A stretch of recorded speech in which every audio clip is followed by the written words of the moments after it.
How to build a simple yet powerful primitive bow, brought to you by Primitive Tim.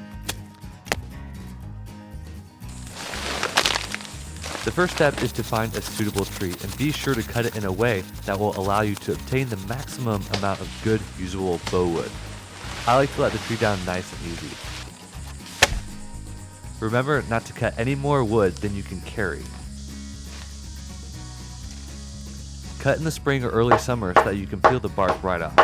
It's important not to damage the wood just beneath the bark, as that will be the part of the bow that experiences the most tension.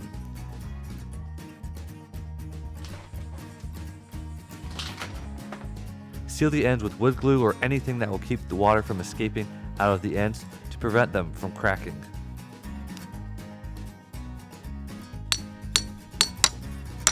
You can split before or after the wood has cured, but make sure the wood is nice and dry before you start bending it at all.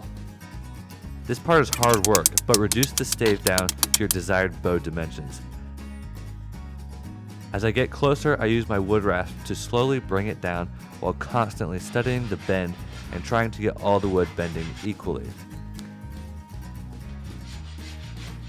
I put a single knock on each end of the bow to hold my string. Next, I do a low brace so I can inspect the bend a little closer and make corrections as I pull it further and further back to my draw length.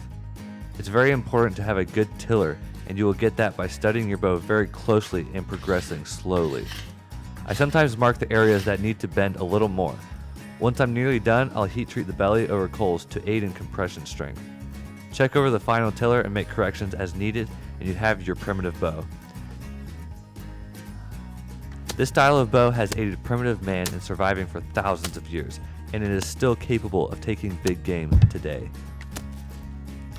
If you're interested in building your own, click the links here to watch a more detailed series on bow building. Thanks for watching, and good luck on your own bow building projects.